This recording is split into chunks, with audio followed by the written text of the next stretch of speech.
Settle back now, content, comfortable, well-fed, and ready for some fine entertainment. Is everybody happy? Then let's go. The moment our fellow geeks, dweebs, nerds, and other unfortunates have been fervently waiting for has finally arrived. It's time for TMI, Confessionals of the Nerd Kind. And now, your hosts, Jeff Nerf Herder Chandler, Jim Kaiju Baker, and Christina Yojimbo Henry. You can continue.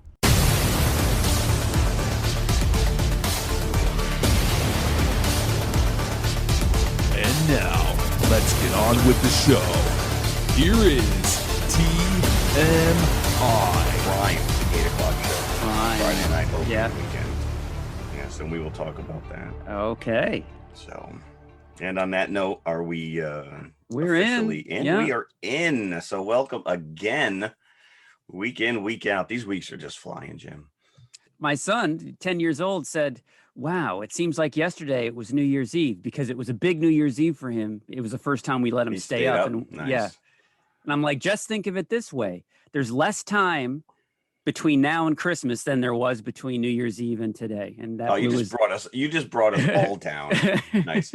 You're one of those guys that whenever you start the meeting, hey, only 67 days left till Christmas.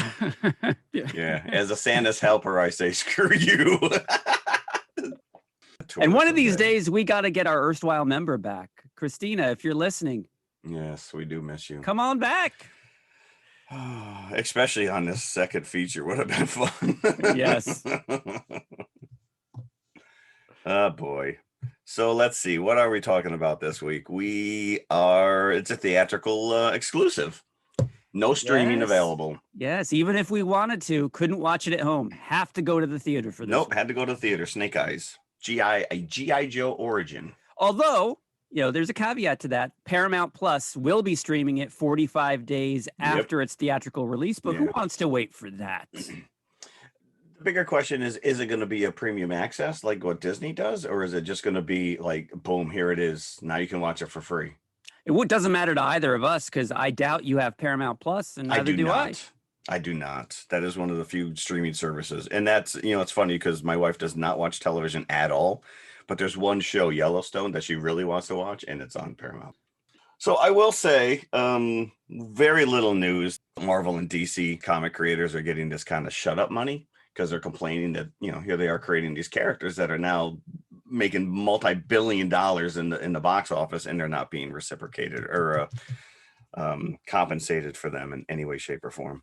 It was a pretty lengthy article I read, and some of these guys are starting to make some noise. It comes with the territory, I guess. And I'm sure when you sign on to work for one of these companies, you're signing yourself away as well. Well, that's just it. I mean, that's part of the reason that, the whole creative team that started Image, the Todd McFarlanes and the Rob Liefelds and, that generation that are out there, creating, working on Spider-Man. They're working on all these characters. Deadpool. I mean, Rob Liefeld created Deadpool, basically. I mean, Fabian Nikizin wrote it, but visually that's all Liefeld, and that's why they left to start Image. Yeah, I don't know. Ed Brubaker was one of the big ones that was, I guess he was on Kevin Smith's podcast, and he was saying he actually had a cameo in Winter Soldier, which I didn't realize.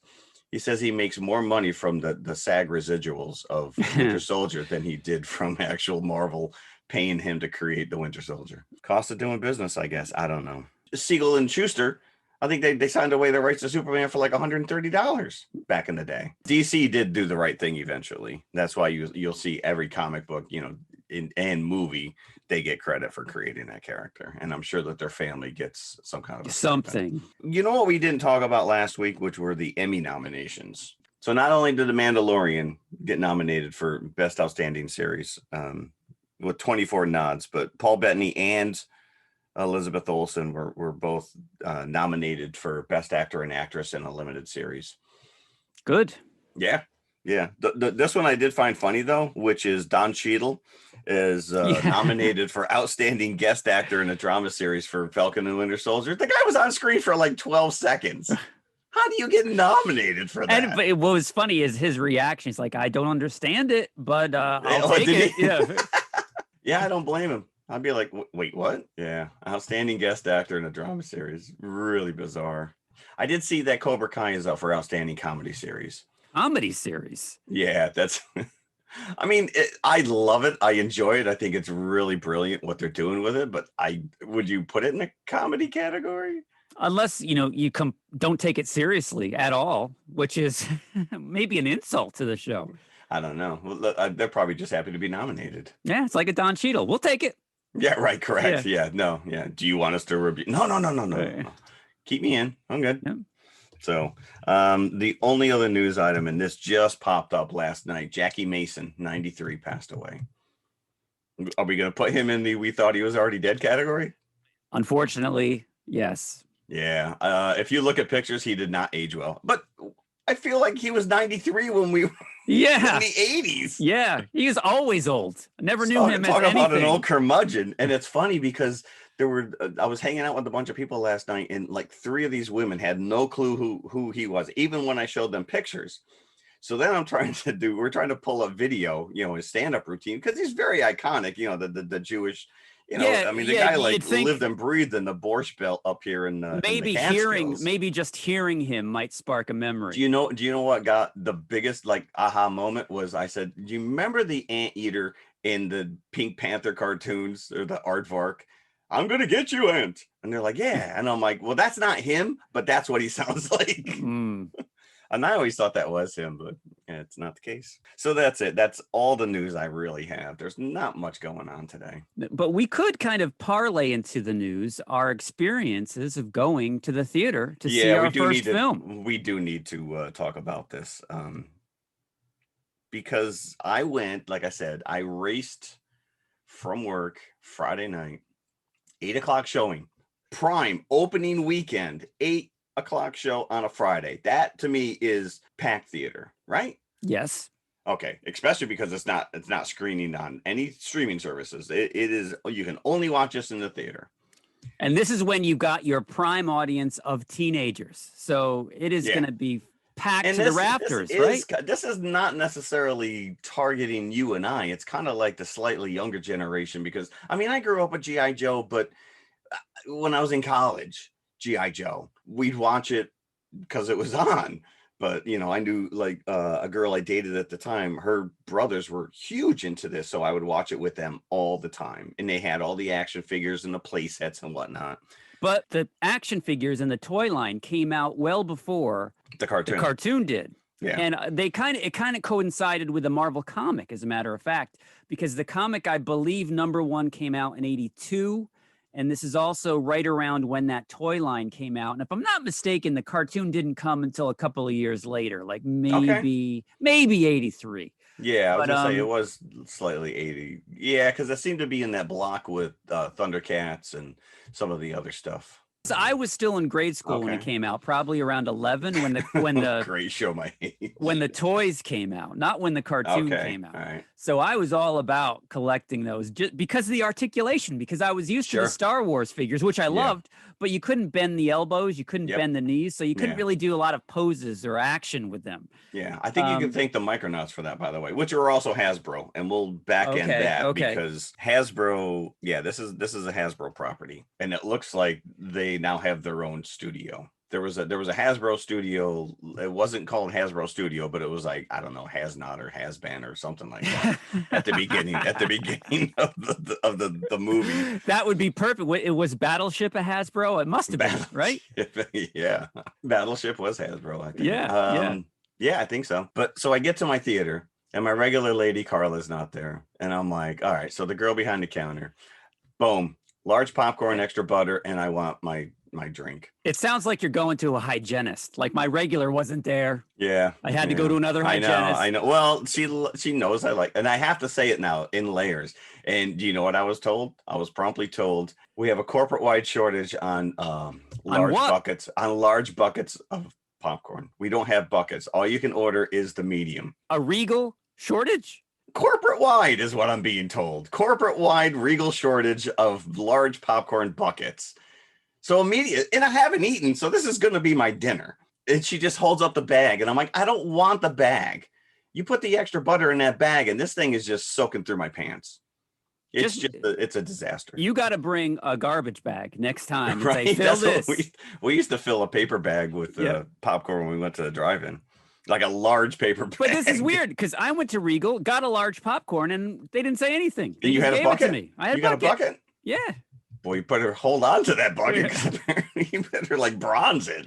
I even Googled it when I got home. I'm like, hold on. And I haven't seen anything. So I don't know if they just ran out of buckets. They're trying to sell you two mediums. That's what's happening. Well, and here's the other thing too, is that the kid used my points for my movie. I have Regal Unlimited, so I shouldn't pay anything. And he took away like 17,000 points. He used the points for the movie. And I'm like, you normally would use those points for concessions because you're getting a free movie. Yeah, you can. Yeah. Or you can get a free ticket. So if my son was coming with me, I can get a free ticket. I think the tickets are like 20,000. That's what I did for Snake Eyes is I used 18,000 points to get a free ticket. But because it was like a first run kind of a thing, I still had to pay $1.50. So it didn't cover the whole thing. Yeah. Come on. That was like we just booked hotels for Cincinnati, and my wife's got like 30,000 Hilton points, and they're like, "Yeah, you don't have enough for 2 nights." I'm like, "How many points does it take to get a hotel room?" It takes 50 years of your life to get a hotel room. These points, they're just scamming us on this stuff. So I had to get a medium popcorn, and so I go into the theater. There's 2 other people in there, 2 other people and a kid. That's it. On a Friday night. I had more people on a Saturday morning than you did on a Friday night. And it wasn't like it was showing in multiple theaters. That was it. That was an 8:00 Friday showing. And I'm like, this does not bode well for this movie. So yeah, you obviously had more people. 5 other people in my theater on a Saturday, 12:20 p.m. You know, at least on my radar, there's not really a huge demand for a new G.I. Joe movie. And this really, in effect, reboots the series. You don't need to have watched the other 2 movies to know what's going on here. This is the start of something. Yeah, but they are laying the groundwork for future G.I. Joe movies because there's a couple characters that show up. And I guess I've just been oblivious to like any of the trailers or any of the marketing for this because I was genuinely surprised at least twice in this movie. We've talked about this before. You go in with zero knowledge or expectations or a combination of those 2 things, you normally will be pleasantly surprised. Yeah, but you know, go back to your son's case, which is if he has no knowledge or basis, these characters show up and it means nothing to him because he doesn't know who they are. Correct. But again, you got big name actress attached to this one character, and it's like you must have her for like a multi-movie deal. The name actress in question is Samara Weaving, who we know so well from Ready or Not, and she's kind of wasted here. I didn't like her. I didn't like her I didn't like that actress as that character. Because she is a great actress. I've seen her in Ready or Not, obviously, and other things. She's probably working her way through the character. She's not given a lot to do, and she's kind of like, she comes on and she goes. She's an Easter egg. She's an Easter egg. She's an extended Easter egg. This story can really exist without her. No, but it is laying the groundwork of the larger G.I. Joe Cobra universe. The character is Scarlet, by the way. To me, Scarlet and Lady Jane were always interchangeable. They were the only 2 female Joes that I can even remember. Well, Baroness, but she is Cobra. Baroness is Cobra. Yeah. And you know what? That's even confusing because now you have the Countess in the Marvel universe. Now you got Baroness over here. So anyways, yes, let's get into it because we've already spoiled stuff. Yeah, we spoil things, by the way. Now, we've mentioned already that, I collected G.I. Joe, the merchandise. The vehicles were so cool. The Cobra Hiss tank was one of my favorites. That early line of G.I. Joe Is that the one that pops up and it's like the giant Cobra head? Like it opens up? I don't think so. No. It's just like a tank with an extension coming out the front and a big gun on the back of it. Oh, no.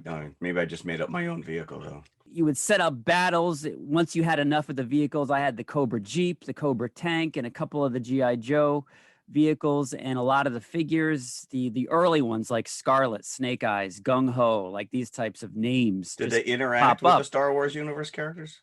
Of course, because they were the same size. They were yeah. always all involved in those giant battles, right? You know, I was hitting up that multiverse years before it became fashionable. Hasbro and Lucasfilm, step up your game. But Snake Eyes was always the coolest character because he was so mysterious, because they didn't really have a backstory for him in the early days. He was just, you never, even in the Marvel comics, he never said anything. He was just like this silent, stoic figure. He was the Boba Fett of he was. G.I. Joe. And his counterpart on the Cobra side was Storm Shadow, who was the stealth ninja wearing white. So you got the spy versus spy from the old Mad magazines, basically. Correct. The good guys wearing black, the bad guys wearing white. We switched it on you. Can I just tell you that I'm 3/4 of the way through this movie, and at one point, Akiko, she says, "What's that look on your face? You're like a shadow before the storm." And I went, "Hey, Storm Shadow!" I had no clue. Really? I was blown away. I was like, it's him. Because even in the comics, they established early on a connection between Snake Eyes and Storm Shadow. So which I think you can attribute to Larry Hama, who really kind of took those early Marvel stories and fleshed out some of these characters that are based on action figures. Knowing that, any Snake Eyes origin story worth its salt would have to involve Storm Shadow in some way, shape, or form.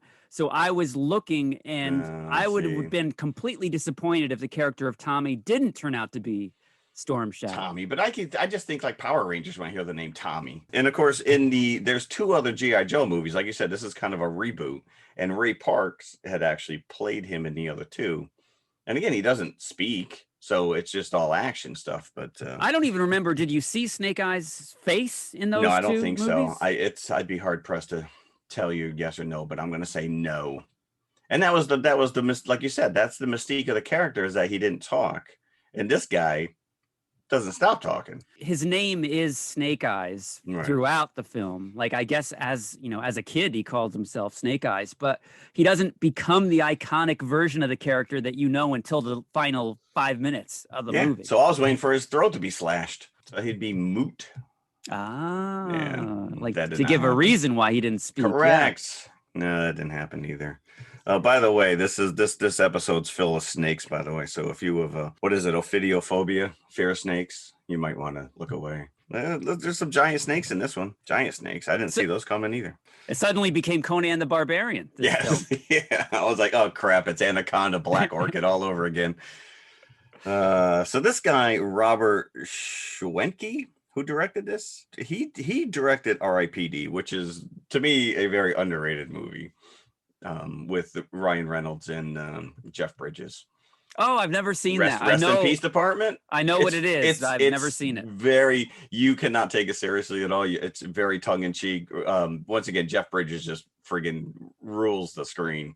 He just eats his stuff up. But he also directed one of the Divergent series, Insurgent, and then Red, which was that John Malkovich, Bruce Willis. Saw that. I did see that. So he's got action chops, right? Yeah. And then we got, the equivalent of modern day Dino De Laurentiis, which is Lorenzo Di Bonaventura, and he's producing this. And I think he's been attached to a lot of these Hasbro movies, trying to create this Hasbro verse. A Hasbro verse. That's exactly what they're. This is the first step into this much larger universe where they're trying to tie all these properties together. Well, we'll talk on the back end, but the Micronauts have supposedly been quote unquote in development for a while now, and it was actually on the slate of they released an actual date, and then they got pushed back because of COVID. Now it's completely removed. ROM, the Space Knight. Although ROM is Parker Brothers. ROM isn't Hasbro. Apparently Parker Brothers is now owned by Mattel or Hasbro. Really? So he is part. I'll tell you right now. Hold on. This was my back end, but we'll bring it up now. You've got G.I. Joe. They actually have the name of the first one called Ever Vigilant. This is the next in the pipeline G.I. Joe movie, which is where we'll probably see Snake Eyes show up next, along with Scarlet. Mask. Do you remember these guys? MASK? Mobile yes. Armored Strike Command. Rom the Space Knight, and Micronauts. Although, you know what's really weird? When I went to do my research for Micronauts, because I'm a huge Micronauts fan, Marvel had a great run comics back in the day. And I don't know if the licensing rights would allow them to make the characters like what Marvel had, or if they're going to have to go back to the toy as the source. Some of the names are the same, but they don't look like what they do in the comic books. Well, Rom is really problematic because his whole reason for existence is to wipe out the dire wraiths, which are a Marvel creation. But he's still an intergalactic space knight, so I guess they can. I don't know. This is what I'm just reading. That these are part of a larger shared universe. Yep. But this guy, Snake Eyes, Henry Golding, he was in Crazy Rich Asians, which I have not seen. I really liked him. He is a likable character, if morally confusing to the audience. Correct. I couldn't stop looking at him and thinking, this guy is like Carl Urban's stunt double. He looks like exactly what I was thinking. Yes. Crazy. Not just Carl Urban, but specifically his character from The Boys kept coming back to me. Yeah. Billy Butcher. Yeah. Well, Tommy to me was, and especially later on when he has a temper tantrum, I'm like, this guy is like Cameron from Ferris Bueller. So. Right. I think it's just the elongated face. Yes, indeed. So anyway, so we're introduced to Snake Eyes. Actually, that's not his name yet. As a little boy. Yes, we get, a 20 years ago banner that shows up. Yeah. Washington State, 20 years ago. And you got to give Snake Eyes a vendetta. You got to give him a reason for being. Vendetta, as they say in The Simpsons. But so we start out with 11-year-old kid who you assume is the future Snake Eyes on the run with his dad. And it's obvious they're on the run from the get-go. They're going to a safe house, a cabin in the woods in Washington State. Yeah, he literally says to his dad, "Where's the safe, Dad?" He goes, "What are you talking about?" He goes, "Yeah, I heard you on the phone and you said I was at the safe house. So where's the safe?" I'm like, okay, who's writing this stuff? The same guy who wrote in the back of the action figure line. So, of course, the first night they're there, they are assaulted by unknown assailants. The little kid is hiding in the other room while his dad is being questioned by these heavy guys. The head guy takes out a pair of dice and he says, if you win, you're free. If you lose, you're going to die. So rolls the die, rolls Snake Eyes. Oh, sorry. Kills the dad. Yeah. The kid, although, tries to save him. He runs out of the room and... These henchmen gave out really quick. The kid scurries out the window and he's like, oh, he's gone. It's gone. Like you're in the middle of the woods and nowhere. It's like, crap, he got away. So they shoot the dad. Wily kid. After the kid escapes out the bathroom window and they make no attempt to go after him, they shoot the dad. They set the house on fire. They're leaving the house. They hear something moving in the woods. It's nothing. Yeah, it's just that kid. He can't be 30 years from now. He won't be an issue. Yeah, don't worry about him. He's not going to come back for a vendetta. So, we got bigger fish to fry. Yeah. So that's it. So that's the beginning. So then, first 5 minutes, Snake Eyes now has a guiding light to drive him throughout the rest of his life. But they reinforce it by double flashing on the guy's face as he's walking away. So now it's seared in his memory. That's the guy I'm after. That's the guy who killed my dad. And I will say the titles, they do this title thing, which it looks like they're locked into the environment. So as the camera swoops down and you get the present day or when we go to Tokyo or whatever, it looks like it's either written across the side of a building or it's something else. Physically part of the environment.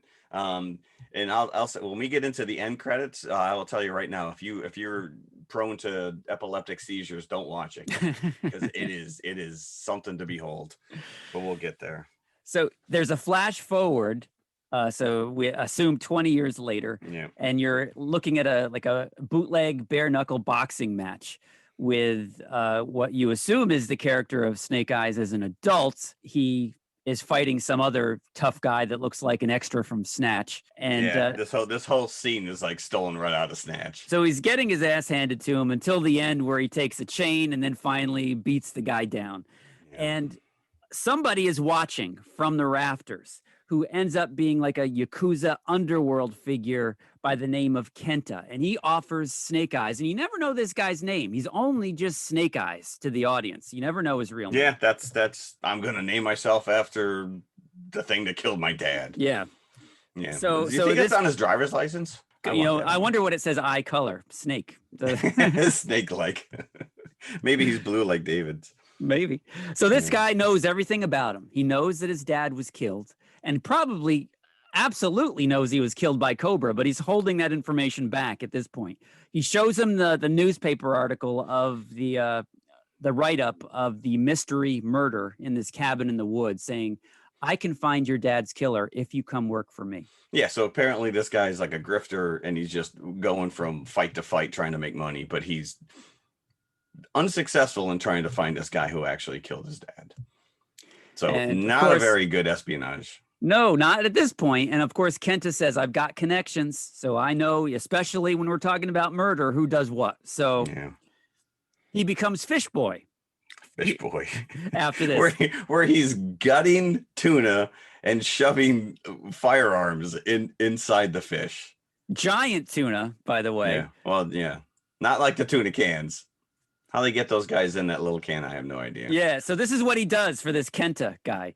And everybody's making fun of him. All the other yakuza that work on. But it's just another job, right? I mean, it's just he's a cog in the wheel of this yakuza, which is the mafia, the Japanese mafia. Is that what the yakuza are? Because this Kenta seems like a real big shot. So he actually came looking for Snake Eyes himself in person, and all he does is set him to work on the assembly line to put guns in fish. Yeah, look out, that tuna's loaded. It's like, what the and they don't even sew it up. They just leave it hanging open. Yeah, no, that was some other guy's job. The guy down the line, his whole job is to like staple that fish shut. When you see Snake Eyes on the assembly line, you get a sense that he's friends with this other guy that works for Kenta by the name of, is he called Tommy yet, or is he just somebody else? I think he called him Tommy. Yeah. Okay. Which is stupid because the guy knew immediately who he was. It's like, oh, you're my cousin. It's like a nice way to infiltrate, dude. You suck. So on the dock, as you're being introduced to what Snake Eyes does for a living now, suddenly the boss shows up, Kenta, because apparently he doesn't visit the dock very often. So he shows up and everybody knows something's wrong. The reason he's there is to flush out a spy in his organization. So immediately you first assume that it's Snake Eyes because everybody, because they do call him in. They're like, hey, a boss wants to see you. Yeah. No, am I in trouble? Probably. Or somebody's in trouble. Yeah. Is that a gun in your tuna, or are you just happy to see me? What's going on over here? But no, it turns out that Tommy is the one that they've caught as the spy. And the reason that they bring Snake Eyes in to show his loyalty, Kenta wants Snake Eyes to execute Tommy. We just cut in on this, so you don't see the camaraderie or the relationship between these two characters. So it's apparent that they have it, but it's not established really. No. And so now, Snake Eyes is being put on the spot and he won't do it. He shoots away from him. And I'm just like, dude, okay, I hope your friendship was worth it. There's like a huge action sequence where Tommy and he turn on Kenta and his men to escape. So there's literally hundreds of guys with swords and katanas and they're able to, I will say one thing about this movie. The fight sequences are very well choreographed. They are very fun. They're very engaging, but it's not even the cinematographer. The cinematography is really nice. There's some really nice color work going on here, and there's certain scenes that are very muted, but the camera work is like this handheld camera, and it's just shaky enough that it's annoying because it doesn't stop. During those fight sequences, it's almost like there's not enough action. Let's shake the camera. And it's really obnoxious. So you can't really focus on what's going on. It actually reminded me of the Transformers movies, which I could never tell anything what was going on. I think the early Transformers movies had more to do with the fact because these characters are all CG. And he was like, oh, well, you can't just have them static. Yeah, there's a lot going on. But this was, it was jarring to a certain degree. But again, the actual choreography of these fights was pretty well. And I love, there's one point where Snake Eyes and Tommy are in the cabin of a Mack truck, and they're and all these guys are jumping on the truck as they're trying to start it to get out of there, and the swords are coming through the windshield, through the passenger doors. Yeah, they're like in the magic box where the the magician it's like Daffy Duck, like with when Bugs is putting the swords through. And that is one thing too. The only blood you see is what's extracted for a DNA test. Like there's no, it's a bloodless movie. It's very A-team, especially for a PG-13 movie. Yeah. They drop an F-bomb, but you don't see a drop of blood until that but I think you can get away with it, one F-bomb now in a PG-13 movie. And it actually is there for comedic effect. Yes, and it works well for the character who says it. But you're right, they're in this cab and there's literally 20, 30 guys on this truck and they're stabbing through the windshield. It's like, I don't think that's how that works. And they're still missing him. Yeah. I think Snake Eyes gets one slice to his belly. You don't really see any blood, so it's kind of like left to like he's kind of favoring himself as he gets out of the truck. So you don't know, was he stabbed in the side? Was he?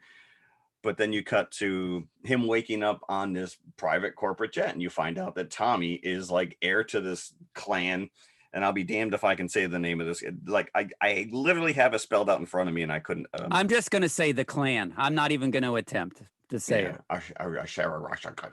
But the other funny thing is once all those swords come through the truck cabin, the action scene abruptly ends because the police show up. Actually, one police car shows up, which frightens 200 Yakuza. Right. Scatter from this one police car. And Drop you don't the swords, run. Because they can't get out of the cabin because they're stuck because of the sword. So you don't know what happens or how Tommy gets them out of the police custody or what have you. But yeah, so Snake Eyes wakes up on a jet plane and Tommy is indebted to him for saving his life, for getting him out of there before he's executed. So Tommy is going to try to make him part of his clan back in Tokyo. And that's a pretty nice estate, by the way. That is an impressive home. It is. There's lots of rock gardens going on. Beautiful. Well, that's less mowing to do. Yeah, definitely. But somebody's got to pick out those weeds every once in a while. That is true. Yeah. I think it adds to the charm. But we're introduced to Akiko, who is the head of security. Akiko, I did like this character to a certain degree. She is also an outsider, so she kind of has a bond with Snake Eyes eventually, but at first she's very distrustful of him, and she has a right to be, and it turns out she's right. This is so stupid because she's head of security and yet allows this guy to go roam everywhere, leave the compound more than once on a motorcycle, chases at one point, she follows him into town and loses him. And I'm like, the security alarms are going off and they're like, I wonder what's going on now. How about that guy that you let in here? Do you think maybe she literally follows him up to the one building? What are you doing up here? I'm just walking around. Yeah, right. With your sword?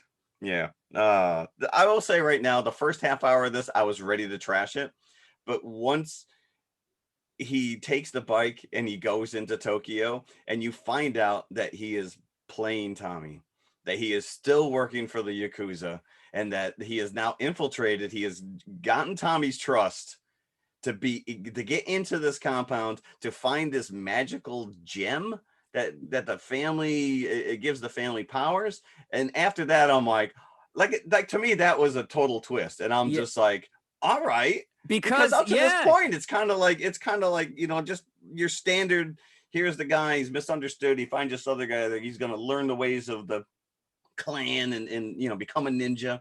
And that's not how it was playing out. And I thought that was pretty cool. Kenta wanted this to happen. Kenta brought Snake Eyes in to, quote unquote, execute Tommy. But the plan was to help Tommy escape so Snake Eyes could get his trust. Yeah. And, did they actually kill any people as they were fighting all those guys? Right, this reminds me like when the Falcon escapes the Death Star and Leia's like, that was too easy. You call that easy? It's that was too easy. We fought 100 guys, but I got you out. But I was also thinking to myself, okay, is Snake Eyes double playing Kenta? Is there something else going on that's going to be like revealed? Like you said, he's ambiguous at best as far as what his motives are, because he's driven. All he wants to do is find out who killed his dad. Like, although he doesn't really seem like he's not like a Charles Bronson, down and dirty guy that needs to find revenge. He's just kind of like going along. It's a weird, like, he's not fully committed, I don't think, because he is taking advantage of Tommy's, like, they become friends. And so Kenta is just like a carrot. He's dangling this information in front of him. Like, no, he's a bad guy. He's not going to come through and give you what you want. He's using you, dude. But that's the thing. They do a little bit. They wrap it up like a present and give it to him. But we haven't talked about yet are the 3 challenges. Okay, we know that Snake Eyes is a spy for Kenta, but at the same time, he's still trying to ingratiate himself into the clan. And in order to do so, he has to pass 3 challenges. Yes, I will say the grandmother who's in charge of the clan, I love this character. I thought she was a lot of fun, but this is also where we're introduced to the 2 masters, literally called Blind Master because he can't see, and Hard Master. And the guy who played Hard Master, I'm like, is that Rob Schneider? I kept waiting for him to go, you can do it, Snake Eyes. Snake Eyes. Making copies. Hey. And the guy who plays Blind Master, I'm like, oh, I know that guy. But I went back through IMDb and I didn't recognize any movie that he was in that I would have been like, that's the guy. But you see him, he's one of those character actors, and you're like, I know that guy. So in Blind Master, he's kind of a Yoda-like character. He's he is. Throwing out isms left and right. But yeah, these trials, I can only count 2 of the trials, by the way. I don't know what the second trial was. Well, the second trial really was to get you ready for the third. It wasn't even a trial. It wasn't a trial. That's what I'm saying. So the first trial, he's up against the Hard Master, and all they have is 2 bowls of water. And all he has to do is take the bowl from the other guy without spilling the water.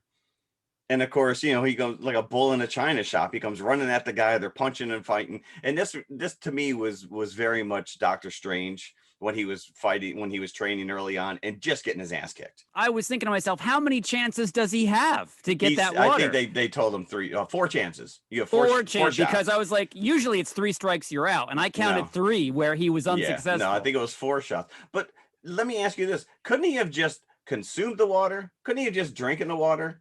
What he had to do was get the water from the Hard Master. That was what he was trying to do without spilling his own.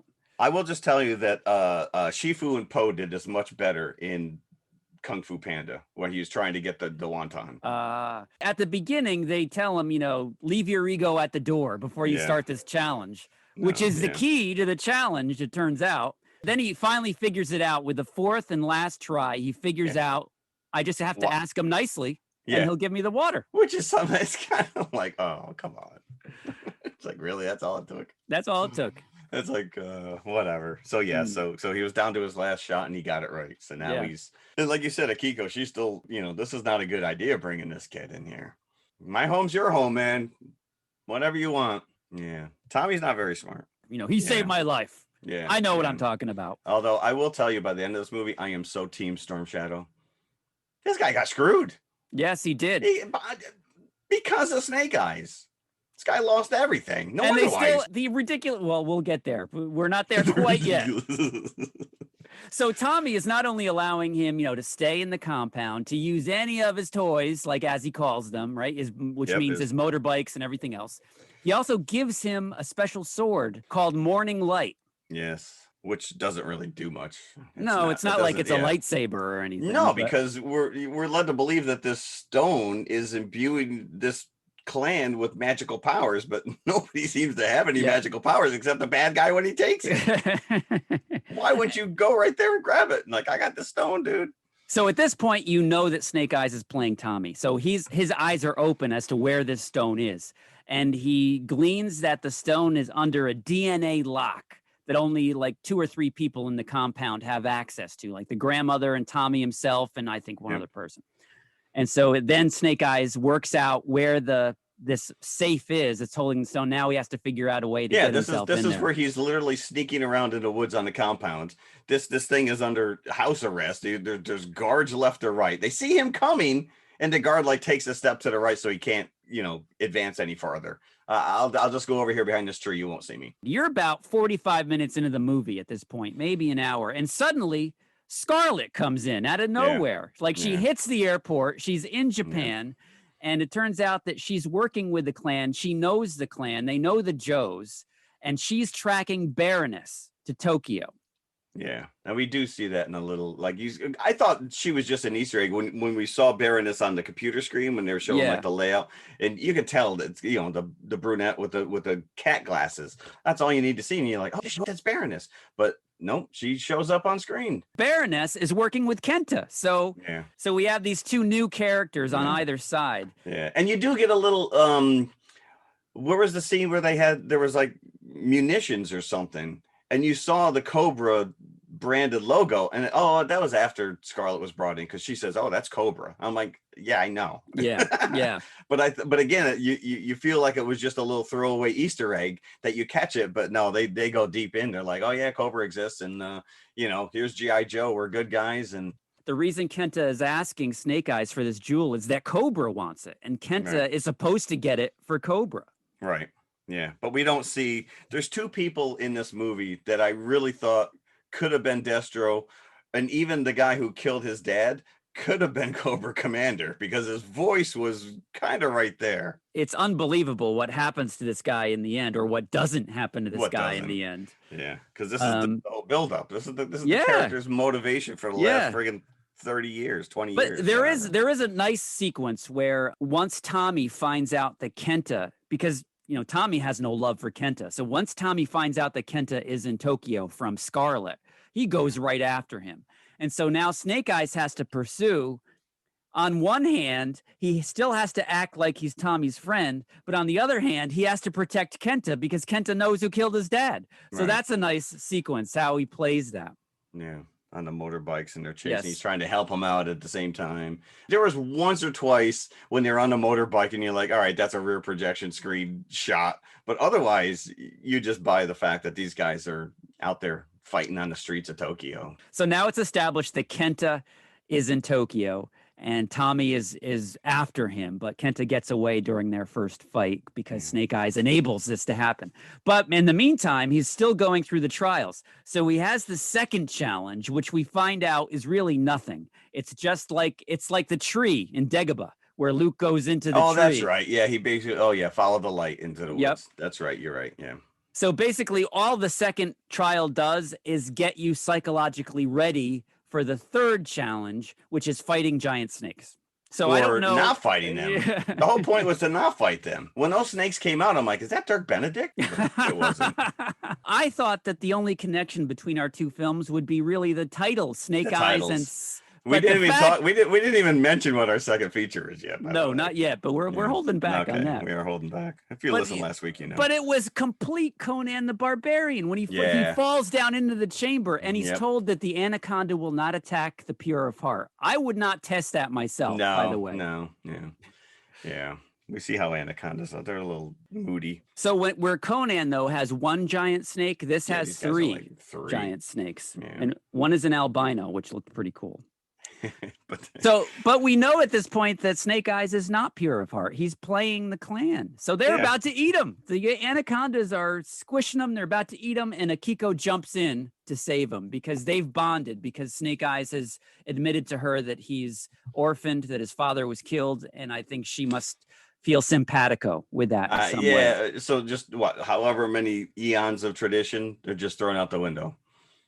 I'm going to save this guy because she's no longer distrustful of him. Like, oh, his father was killed. Why didn't you say so to begin with? Come on in. After Akiko saves him, like they're all brought in before the grandmother because Akiko shouldn't have done that. And then Snake Eyes comes clean to them. And he should have done that before they dumped you into the snake pit. Yes, he should have. That was the whole point of the trial. But then they tell him, your honesty here has won you your life. What about the lies before that? Right. It's like he wasn't exactly honest when he got to the clan. So no, whatever. Yeah. The writing's a little sketchy going on here. So I was unsure at this point. Do they kick him out or not? Because the next scene is him going to Tommy and saying that he's sorry, and he offers, he cuts his own hand with morning light, and then Tommy cuts his hand, and they do the blood brothers shake. Yeah. But the only reason he did it was to get Tommy's blood, so he could DNA. open up so he could get the gem opened up. So I'm like, are they kicking him out or not? Because the next scene, is him sneaking into the chamber where the jewel is. Yeah. They almost kill him, but they grant him his life, but they still let him stay there. I don't know. That's like Tommy at the end when Tommy denounces the family, yet still has access to the corporate jet. It's like, how did that work out? His plan works. Snake Eyes uses Tommy's blood to get the jewel, and he actually delivers it to Kenta and to the Baroness. And I will say the Baroness, the actress who plays the Baroness was really kind of hamming it up a bit. She was fun. Well, you got to, as the Baroness, right? Yeah, you have to ham it up. Well, you don't have anybody at this point. You don't have a Cobra Commander or even a Destro to kind of play against. So she's got to be like that kind of comic book cartoon version. She had like 8-inch heels and was still shorter than everybody else. Yeah. So Snake Eyes delivers the jewel to Kenta and the Baroness. Kenta grabs it. He's not going to give that jewel up to the Baroness because he brings one of his guards over and annihilates him with a jewel just to test it, to see how it works. And he has no intent to give this over to Cobra. He's going to keep it for himself. Because he says to her, oh, no, I'm not going to give it to you until we destroy the clan. But he's still not going to give it to her. Right. But he keeps his word. He says to Snake Eyes, okay, you've done your job. Go in that door is waiting over there. For you. Yep. Yeah. So he goes into the room, and there's somebody tied to a chair with a bag over his head. They remove the bag, and it's the guy from the beginning of the movie that kills his father. And he's such a scumbag, too. Yeah, he's like, he's like, you killed my dad. He's like, I'm sorry, you got to be a little more specific. I killed a lot of dads. Yeah. Which I feel came right out of another movie. I feel like we just watched something recently where that was the retort. So suddenly Snake Eyes is going through like a soul-searching moment here. He lets the guy go. I'm like, why did you do that? Maybe I could see the fact that he doesn't want to lower himself to kill this guy. He's gone through these trials, and he's come to a cleaner understanding that I don't know. But by letting him go, he's enabling him to kill hundreds more dads. Right. And he has no problem killing people on the car carrier or the Yakuza at the beginning or whatever, but he doesn't kill this guy. So whatever. So that's where I'm saying this guy is morally ambiguous, like what his motivations are. And I think that if it was an R-rated movie, he would have killed him. But because it's PG-13, he can't. So that's where interesting. He can't cross that line. But you're right. He killed a lot of other people. He did kill a lot of other people, but not the guy that he had vowed that he was going to kill from the beginning of the movie. Now, the here nor there, you never see that guy again. He leaves presumably to enter into the next G.I. Joe movie. Yeah. But Kenta, in the meantime, takes the jewel and starts blowing shit up. So again, if this gem has this power, why would one of these people grab it? Why wouldn't friggin' Tommy go grab it and be like, all right, these guys have infiltrated my compound. We need to get rid of them. No. So Scarlet shows up, right, to help them fight Kenta. Baroness realizes that Kenta is not going to give her the jewel, so she joins with Scarlet to fight Kenta to get that jewel back. Yeah. And at one point, there's like a complete lift of the Raiders of the Lost Ark sword joke. Which, why would you do that? If you're familiar with that, you don't think it's funny. You're just going to think they just ripped off Raiders of the Lost Ark here. Eventually, it comes down to Kenta and Grandma. And Grandma kicks some ass at the end of this movie. Yeah. But I find it funny. He's blowing up people left and right with this gem. Then all of a sudden, he's like cowering. And I'm like, dude, man, just friggin' take the place out. There's a final battle between Kenta and Snake Eyes once the jewel is extracted from Kenta after his showdown with Grandma.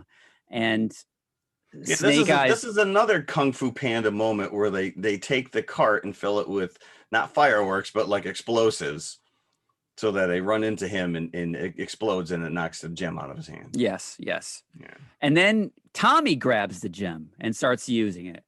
That gets him. That's why that gets him banished. That's why he didn't do it to begin with. Yeah, they were only the whole clan was to protect it, not to actually use it. That's why. Okay, yeah, I forgot about that because he immediately gets Grandma scolds him and says, "Yeah, now you. That's it. I'm done." He uses the jewel to protect his clan and gets banished. Yet Snake Eyes is welcomed with open arms after lying to get into the clan. Right. I think at that point, Akika just wanted to get into his pants. The climax of the movie is the battle between Snake Eyes and Kenta after Kenta is bejeweled He's de-jeweled. Snake Eyes manages to get Kenta into the snake pit, but Kenta was a member of the clan. Shouldn't he know what's down there? He should have known. Yeah, he should have known what was down there. It didn't matter because he wasn't pure of heart. So, but he does manage to kill one of the snakes, which is pretty cool. He beheads one of the snakes, right, slices its head, and then the other ones eat Kenta. But Snake Eyes is still tethered to Kenta because that's how he got him in the snake pit. Is like he chained himself. The chain. To Kenta. It goes back to the opening fight sequence in the pit there. Yes, with the chain. So yeah, nice callback. So the snake eats Kenta, but Snake Eyes is going to get eaten too because he's still chained. But then the other snake, because realizing that Snake Eyes is now pure of heart, he's now worthy of picking up the hammer, that the snake bites the chain in half, so Snake Eyes is saved. Thanks, Snake. End of the movie. Tommy gets banished. Snake Eyes gets welcomed open arms. And they give him his iconic Snake Eyes outfit, armor, whatever you want to call it. But the visor makes no sense in the context of the movie. Like, never once did they put like a blast shield over his head and said, just you know, close your mind and just, you know, feel around you. You got a blind master who literally could have taught him this lesson to not trust what he sees. I don't know. Can he see through this visor? It looked like a motorcycle helmet to me. Yeah. So I assume you can. I don't know. Yeah. But yeah, they just, oh yeah, by the way, we made you this suit, kind of a thing. So like I said, I feel for Tommy. The kid got screwed. So do I. He was just trying to do the right thing by his clan, and he was Snake Eyes. No, I'd be pissed at Snake Eyes too. So and he even says to him, next time I see you, dude, I'm gonna kill you. He took his place in the clan. He's the new Tommy. He's the new Tommy. Tommy Snake Eyes. But here's where we get the setup for the future movies, is where we find out that Snake Eyes his dad was a Joe. Right. And that's the reason that Cobra came after him, is because he was undercover in Cobra. Yeah. And so Scarlet offers Snake Eyes a position with the Joes, and he takes it. The movie ends with him going after Tommy. Yeah, we got to go. We got to go and then why did you banish him if you have to go after him? Right, correct. Yeah. And we see Tommy on his corporate jet, and the Baroness is there with him. I got a proposal for you. So we see how that's going to go. Mm-hmm. Yeah. Yes, indeed. So I don't know if that's going to play out in the G.I. Joe, well, what I even say, Ever Vigilant, or if this is going to be another Snake Eyes movie in between. Based on people in my theater, I don't know if there's anything's going to move forward. I think M. Night Shyamalan's movie beat it this weekend. I don't know. Let me tell you, my wife was very upset that we didn't see that, and we're seeing Snake Eyes. She's like, "What's this? What am I seeing here?" Every person they said, "Oh, you went to the theater? What'd you see?" Snake Eyes. I'm not familiar with that. I said, G.I. Joe. It's a G.I. Joe movie. People are very unaware that this movie's even out. I will say, regardless of what our grades are, I have to minus a half bucket just because you go to Tokyo and not make one Godzilla reference. I was waiting to see the Godzilla Hotel somewhere in the background, but that didn't happen. Yeah. Something. But I will say those funky 80s graphic end credits. Oof, that is every 80s logo type font face. It was 80s vomit. All in neon colors, by the way. And it was very psychedelic. Okay, this is one of those movies where you love ripping it apart as you're watching it and as you're talking about it, but still, and I am going right along with the AV Club's review headline, dumbfounding fun. You are dumbfounded by it as you're watching it, but I still had fun. And that's what counts, really, when you're watching a popcorn movie like this. That is true, especially back in the theater. Check your brain at the door. Yes. Lower your expectations. You might be pleasantly surprised. I am going to go 3.5 buckets. Ooh, 3.5 buckets for you. That's high. Yes. I am matching your 3.5 buckets. You are. I am. I did enjoy this. Like, again, I went in with very little knowledge and twice was super surprised. I literally did not see that Tommy was friggin' Storm Shadow. So when she made that little comment, I was just like, it was like a rebel. I'm like, oh, Darth Vader's Luke's father. Didn't see that coming. and again, you know, the inclusion of Scarlet, even though I didn't like Samara as this guy. I don't know how, she played her kind of aloof I don't know. There was something off about the character. You didn't get any sense of who this character was. It was like almost like a blank slate. She played it like. But she was pretty true, I think, to what the character looked like in the cartoon. What it looked like, yes. With the shoulder, you know, and even the Baroness. Like I said, the minute you even saw her, you know, even on the computer screen as a little, you know, headshot, you knew who that was immediately.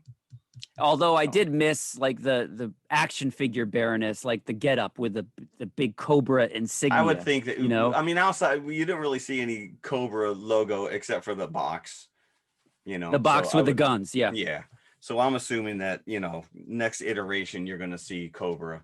But I want them to just lean into this universe. Just, you know, I want to see those crazy off the wall vehicles, you know, just own it. If you're making a movie about a bunch of toys, then do it. As we said, this is really kind of a chaste movie in terms of violence, where you're assuming people are being killed, but it's kind of ambiguous. Yeah, at the same time, A-team level violence. But like I said, the fight sequences and the choreography I thought were fantastic. I doubt it was an actual shout out, but I was reminded of Hard Target when Akiko is, or was it Snake Eyes, who was standing up on the motorcycle and did a flip. Oh yes, yeah.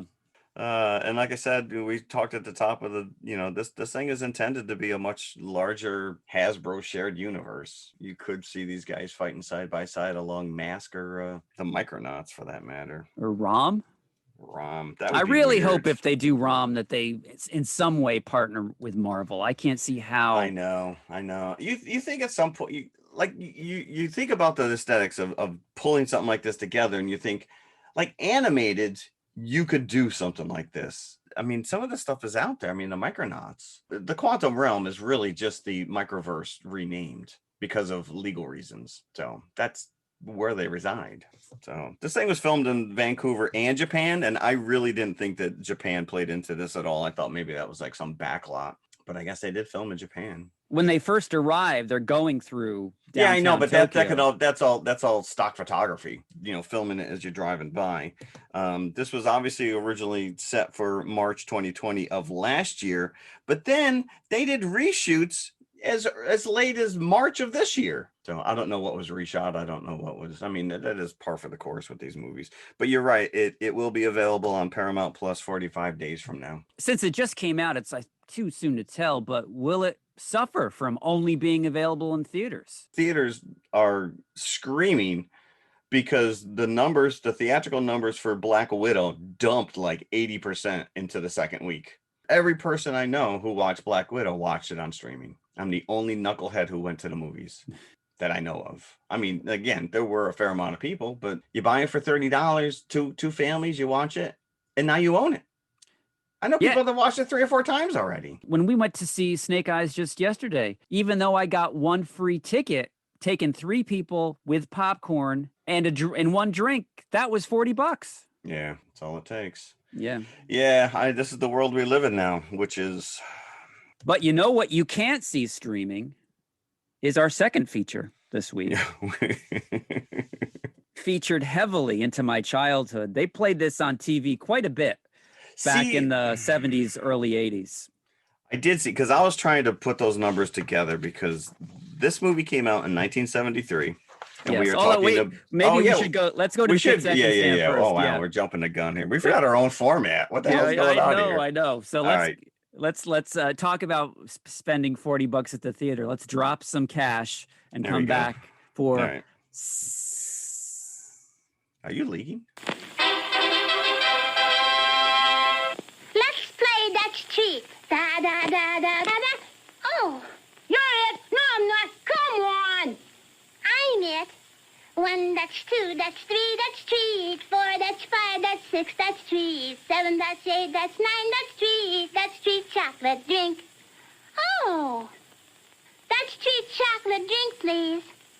That's treat drink so good. I want some. Me too. Everybody loves it. So good. It's good hot or cold. Mom and Dad love it. So, get that treat chocolate drink at the snack bar now.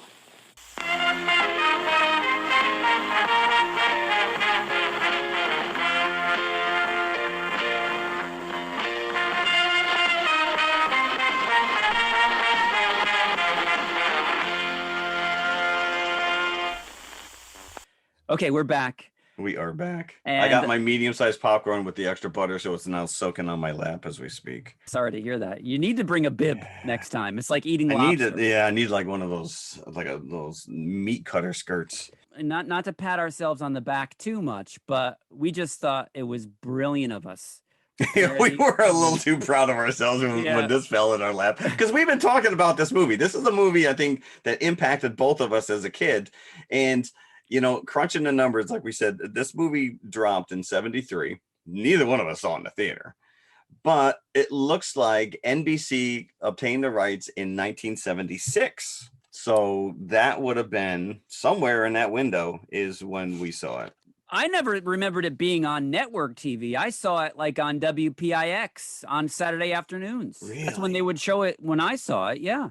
I would think, like I said, the fact that NBC acquired it, to me, it had to have shown up as at least movie, once, right? At least once of the week, and that's probably where I saw it.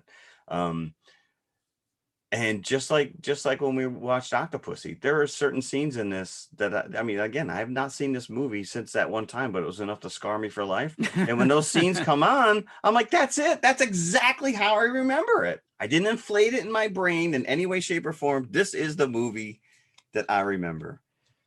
Crazy. So again, we're talking about. Yeah, how many times are we gonna drink every time we say that? Even on the poster, it says, "Don't say it, hiss it." Oh man, it is 7 S's in the title. No more, no less. Yeah. Apparently it was supposed to be called Snake, and the studio's like, nah, it's not mysterious enough. Let's drop the Nake.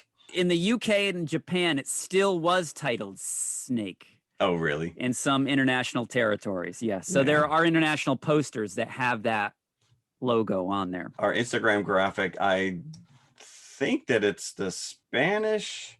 It's Silbido de Muerta. So is that Snake of Death? So this is a very disturbing movie. It is.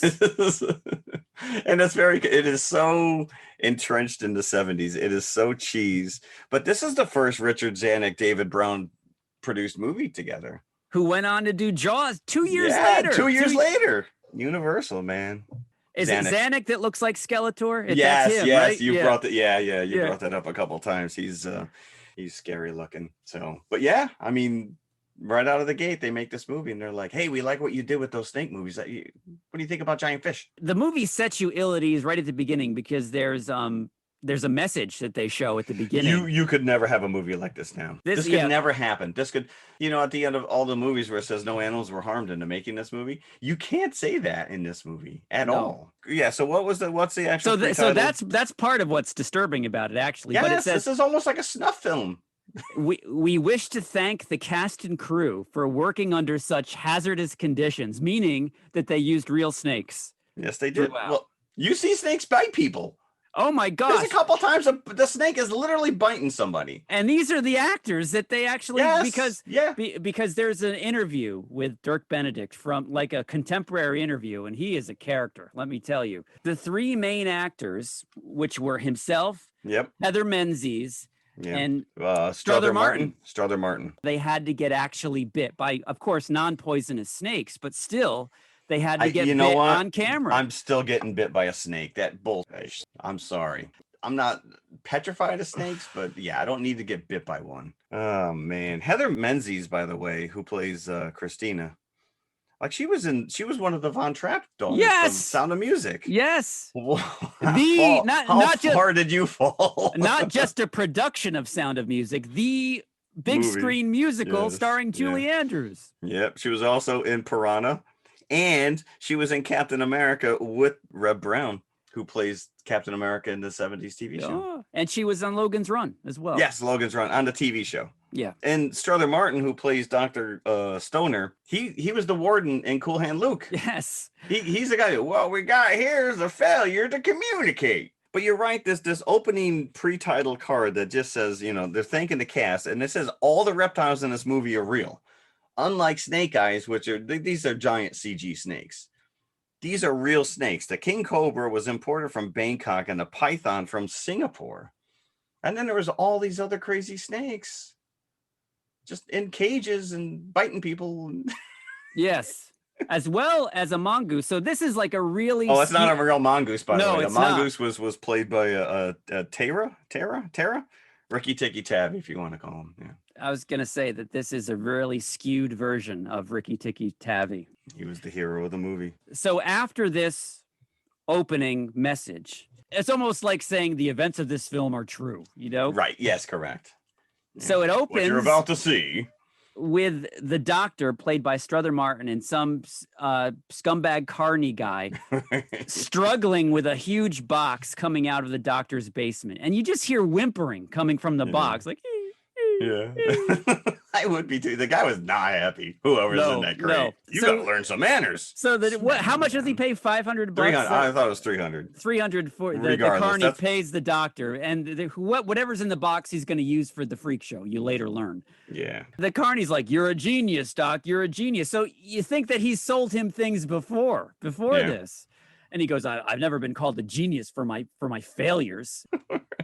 And the doctor's like, he'll settle down, just leave him alone. He'll settle down after a while. Out of control. Oh man. This is very disturbing on so many levels. The doctor is a herpetologist. So he's not a herpes expert. He is Nah. He's a snake expert. That's what you call him, a herpetologist. Herpetologist. Who knew? And he's a professor. Does he teach Snake 101? I didn't really get what he teaches. Yeah. But when we first meet Dirk Benedict, who is in college, he was born in 1945. So this guy would have been 28 years old sitting in that classroom. He is like the dorkiest character. Yeah. And it's so funny because he does go on to, obviously play Starbuck in Battlestar Galactica and face in A-Team, who both are very suave and debonair, and yet this character is a bit of a doofus. Well, what's funny is that in the interview, Dirk, as he's reading the script, he's saying, "What an idiot!" He's talking about his own character. The character. Yeah. Can I play the doctor instead? Yeah. But we learned pretty quickly, we meet the doctor and he says, "Oh, I need an assistant. My intern left on short notice." And we're like, "Oh, that's the guy that was in the crate." You have all these questions because the doctor's daughter almost immediately falls in love with Dirk Benedict's character. Was she also the girlfriend of the previous guy I'm guessing. Yeah, listen, my daughter gets too close to some of my test subjects. I got to just turn them into snakes. But she didn't seem to care very much. Like, what happened to Tim? Oh, he had to go. He had a family emergency. He left, yeah. Oh, yeah. Okay. Well, we don't have cell phones, so it's like you got to just believe your dad. Yeah. You're like, all right, well, that's what dad says. They're in the classroom. The teacher, the minute I saw this teacher, I'm like, holy crap, it's Holmes and Yo-Yo. Do you remember that TV show that lasted 13 episodes? Holmes and Yo-Yo? You remember that with John Shuck? No. He was the robot. They were like Holmes and Yo-Yo. Look it up. I'm telling you. I was like beside myself. So you're talking about Richard Shull. Richard Shull. Dr. Daniels. What I remembered him from was he was the judge in the Keeping the Faith video. Billy Joel. Yes. Yeah. But he's 13 episodes TV show, probably around early 70s, late 70s, called Holmes and Yo-Yo. And John Shuck was a robot. So what's interesting about this classroom scene is that there's some parallels between Strother Martin and Dirk Benedict, because they're both humiliated apparently on a daily basis. Dirk Benedict by the bullies that are in the class, also taking Snake 101. Yeah, and so that's Reb Brown, by the way, right? The bully. And Strother Martin's character, Dr. Stoner, humiliated by Richard Shull's character of Dr. Daniels, because Dr. Daniels is pulling his funding because he thinks he's a quack. Yeah, well, rightfully so. Yeah.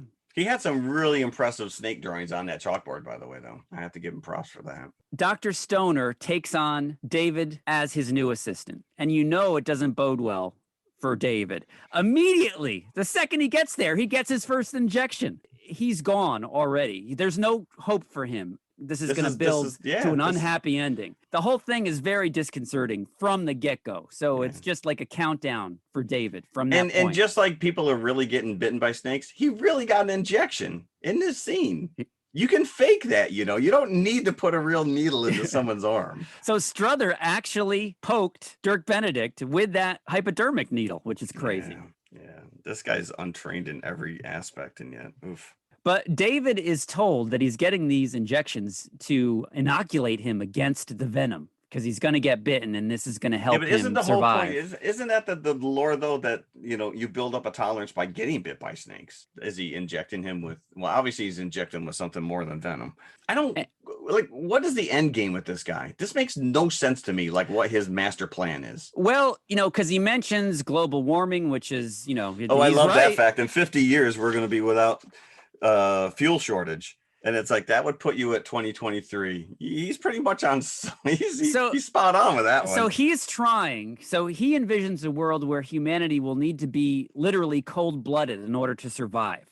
So that's what his work is that he's trying to push towards like some kind of a hybrid being that will be able to survive the environmental disasters of the future. But a hybrid would be what Tim is. What he's trying to do, it turns out, is completely turn a human being into a snake, and he's successful by the end. Retain their human knowledge. This made no sense to me whatsoever. So he says at the end that like this is a snake with the intelligence of a human. It doesn't help him fighting the mongoose. No, he doesn't. He didn't see that mongoose coming at all. It didn't help him at all. So as the doctor, that happens at the very end. But as the doctor's showing him the snakes, and he's got like a traffic light, red, yellow, and green stickers. Yes. So the green, non-venomous, yellow, venomous, but we've got antidote. Red, on the other hand, you're done if you get bitten by one of these things. Yeah. And then he immediately sticks his hand in a mamba cage. Yeah. Let's milk this guy. I'm holding my breath every time he goes near one of these cages. So that's how the doctor makes his money on the side, is by milking these snakes of their venom and selling it to the pharmaceutical companies for like pain relievers and things of that nature. But he also has a mongoose in the cage. Well, like, why would he keep that? If the mongoose is like the natural enemy of the snakes, because why would you keep king cobra, which is a massive snake, by the way.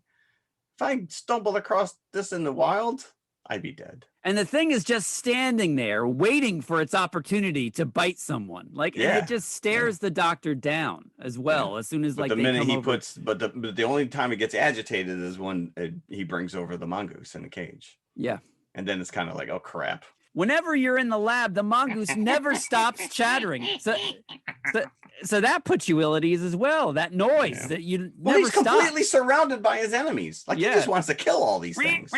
And so I was trying to think, is that the real sound that this thing is making, or no? Because even the noise of the snakes is like they're gorilla growls. Like it's like a snake doesn't make these noises. But after David gets his first shot, he has like this crazy fever dream. And it's really, and it turns into like this soft core porn. I'm like, and then he wakes up and Dr. Stoner's sitting there. I'm like, did this guy just like sit there watching him sleep all night? Yeah, he gets the shot and then he sits down to his first dinner with the family. And immediately he starts to like pass out at the table, but still doesn't question. I expected that. Every little step of the way. He said, "Oh, yep, no, David, I expected this." And David's like, "Tell me this." David's like, "I'm freezing. Yeah. Yup, that's to be expected." Yeah. My skin is peeling. Oh, yep. We saw that coming. That was a crazy effect, by the way, where David's like, it's almost like he's got a sunburn and he's peeling his skin off. You can't. There's no tell there. That's where the makeup ends and where his skin begins. You could probably ever do that with like glue, like rubber cement glue. I was wincing when he's like peeling the skin with tweezers off of his back. Oh, yeah, that's much. He must make money by charging people to come and watch him do these stupid snake tricks. And this reminded me, I sent this to you. When I was a kid, we used to go in Pennsylvania, Tioga, Pennsylvania. Every year they would do this rattlesnake roundup, and it would just be hundreds of different snakes in these pits. And as a kid, I mean, my great grandmother lived in the belly of the beast down there in what they would refer to as the Pennsylvania Grand Canyon, and there were rattlesnakes all over the place. We were always told to be wary of them. But yeah, they would bring all these snakes together, and boy, people would just crowd to come and see them. And that's what he puts on this demonstration with the cobra. And again, you're just like holding your breath. And the lady's like, listen, no photography, please. So what does this hat do?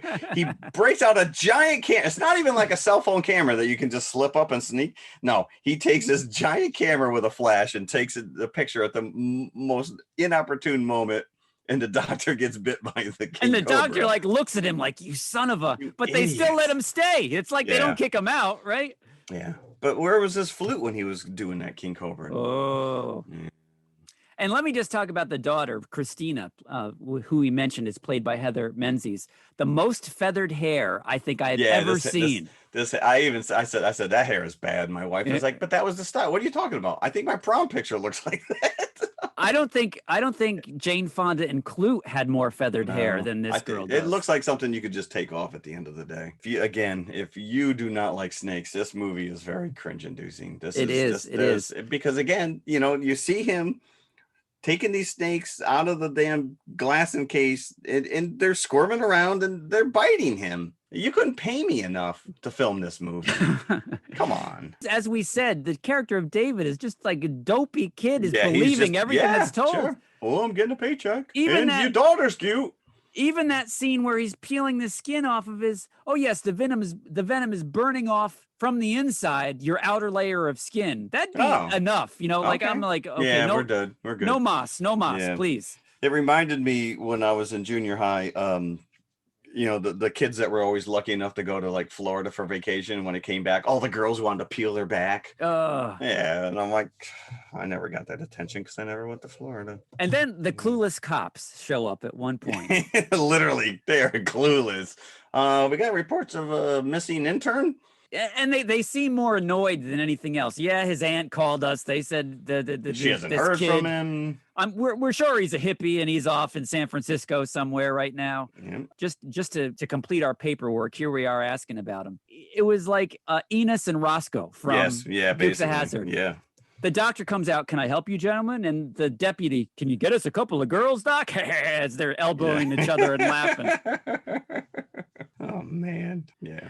And what's funny is my wife pointed this out to me. The intern's full name, Tim McGraw. Tim McGraw. I saw that. Yeah, I have that marked up. I'm like, oh, so that's what happened to him. So the cops are freaked out by the snakes and they can't get out of there soon enough, but they have no suspicion of the doctor whatsoever that there anything questionable happened. Yeah. Meanwhile, we got this budding romance between Christina and David going on here. And I'm sure you noticed this. It's not like it's subtle. During the scene where they go skinny dipping, they actually painted a flower onto the screen so you couldn't see their naughty bits. Well, they had to get a PG. Yeah. Well-placed foliage for sure. They did it again during the love scene. They just have like a huge shadow on the screen. Right. But what's interesting is that whenever they would show like a point of view from the snake, especially the cobra, it like David seemed to be preoccupied with it, and he would show up and you would see like from the snake's point of view, and it was always like slightly out of focus. Yes. Implying to me that the snake doesn't have clean vision. And the daughter also did not have clean vision because, she said, well, if I take off these glasses, I can't see a thing. And I'm like, are they implying that she's part snake too? Oh. But they never went down that road. No, they did not. Know. Yeah. But it was weird because they kept going out of their way to show you this point of view from the snake as being blurry. And then she also had blurred. So I don't know. And the doctor, like, he's always talking into his dictation machine, right? Or to the snake, Harry. Yeah. Who's his only companion is this python. And he always, pours out his whiskey in a plate so Harry can lick it up. Harry's liver is not going to survive. But there's one point where the doctor's talking into his machine saying, I notice his nose flattening. Cataclysmic changes will occur after a few days. His eyelids are receding. And you don't see any of this. You don't see any of that. Yeah. No. Yeah. I don't know what you're looking at, Doc. Eventually, once Christina starts getting really sweet on David, they go to the carnival together. And David himself, because Christina won't do it, he goes into the freak show and comes face to face with Tim. Of course, if Christina did, she would. This movie would have been over an hour ago. Yeah, if she had only gone into the freak show with David. Yep. And this is probably the most disturbing thing for me in the movie is seeing the actual Tim sitting there like Dumbo in the freak show. Yeah. Probably his legs are tucked in under that platform that he was on. But I'm like, is this a real amputee? Because he has no arms, right? Yeah. Yeah, it'd have to be. It was too clean not to be. The doctor couldn't get him to transform all the way into a snake. He's mid-transformations. So he's half human, half snake. And he's whimpering at all the people that are going by and laughing and looking at him. And David, just like looking at the cobra, he sits there, like gets right in and is staring at him. And the guy's like, help me. Yeah. Yeah, and then the bully Steve Randall shows up again. And what is funny is when he's fighting David, David's like snapping at his neck like a snake like trying to like bite his neck. Yeah. And he calls him a Neanderthal, and he goes, "A Neanderthal? I don't like the sound of that." But this guy was pretty damn built. Now I want to go back and watch. I follow him on Facebook, and really, yeah, he's he was the original Captain America on the now TV show. He actually gets bit. That's his foot in the shower. Yeah. If you try to kill somebody with a snake, is that a homicide? Mamba, yeah, they let loose the Mamba in this shower. But he kills Harry. The bully climbs up the trestle because he is insulted that Christina has rejected him. How did he know where she lived? I guess. Well, it's the snake guy, right? Everybody knows where the crazy snake guy lives. Yeah. So he climbs up the trestle, and Harry wraps himself. Freaks. You'd think that he himself would be injured after falling 2 stories, but correct. No. Yeah, why wouldn't you just turn this guy into a snake? Right, no, you kill him instead. They gave Harry a Viking funeral. They caught him on fire. But did you notice the carnival barker? That's the guy. That's the doctor. That's the guy from Buck Rogers. Is it really? Yeah, Dr. Hewer. I didn't notice that. No. Yes. Yeah, and we have another Buck Rogers, which is Felix Silla, plays the seal boy. Although you barely see him, he gets credit, but you barely see him. And when Christina goes back to the freak show, they don't sleep together until after the carnival scene. She's getting more and more into him as he's turning into a snake. Is that why she's attracted to him? I don't know. She says there's something different about you, but she says it alluringly. There's something exactly about which makes me think that maybe she was part snake too as well. There's something else going on there. And if he had impregnated her, would she have given birth to a little brood of snakes? This is like the end of Humanoids from the Deep. That's right. Oh, that's a spoiler of an upcoming episode. Or even the Fly when she has the dream. Yeah. They have like a nice tender love scene in front of the fire, right? Right. The doctor comes home from killing the bully. I think that's the same night, isn't it? It is the same night, yeah. The doctor comes home from slipping the snake into the bully shower, and they hear the car come, and they run upstairs to their separate rooms. And he sees some clothes scattered around the living room. Candles are lit. You got a half glass of wine. Clothes are all over the floor. And so he flips out. What happened here? You have not had intercourse with him, have you? Right. And she's like, it's a little late to start talking about the birds and the bees. Listen, I already nailed Tim as well. Thank you very much for turning him into a snake. Just like one drop of his blood, one drop. David keeps saying, "Oh, you should have seen this guy. He had blue eyes. He had blue eyes." Blue eyes, yeah. Strother Martin gets rid of the daughter, saying, "Oh, there's a really expensive snake coming in. I want you to go into the city and pick it up." So gets her out of the house because he knows David is at the end of his change, and won't let her see him. And he's whimpering behind the door. "Are you okay, David?" I feel very embarrassed. I'm like, you're green, man. You've got scales. You can see scales. He's like, how am I going to explain this? So she leaves, and still the doctor to this moment is still trying to convince him, "Oh, this is normal. This is normal." Yeah. Oh, I expected that. What's that? Your legs are fused together? Yeah, I expected that. My insides are twisting and turning. Please, doctor, take me to a hospital. Do you think they'll know what to do with you? I'm hoping. That's what I'm hoping, sir. Please. Shull comes back, Dr. Daniels, because he comes just to personally rub it in to tell this guy that the grant funding is not coming through. You are a quack. So he is about to leave. The doctor isn't going to kill him at first. He's about to leave, but then decides to come back and sneak in a look through the window and sees David. And this is the reveal, because the camera is shying away from showing you David's face until this point. Except for the fact that you can kind of see he's a little green. You see that he's green. You see scales on his arm, but you've not seen his face yet. Yeah. Until that moment where the doctor looks through the window and David is right on the other side, and you see the face, the Snake Man face. And then the doctor gets hit over the head by Strother Martin. And that's when he gets dragged into that cellar and the python comes. But he gives him that ultimatum at first. And this is so stupid because he's got 2 aquariums with snakes. One's the real key to unlock it, and the other one is a fake key. Guess which one it is. And so he's trying to stick his hand in there without getting bit. Just knock the damn case over. Knock the case upside down. Kick the snake away and pick up the key. But it doesn't matter anyway, because he's going to get killed by the python, who's like hiding in the rafters. Again, ninja-like reflexes with this thing. It's like in Austin Powers where the guy's standing there screaming as the steamroller is slowly dropping on. He's like, the snake is like, I'm taking my time. Here I come. Don't move. And then the next thing after that, the python is eating the shoe. I'm like, that can't be healthy for the python. That's not a big enough python to eat an entire person. But he does. But he does anyway. Listen, yeah. I kept waiting for him to belch at the end. They didn't go quite that far. That was one hungry python.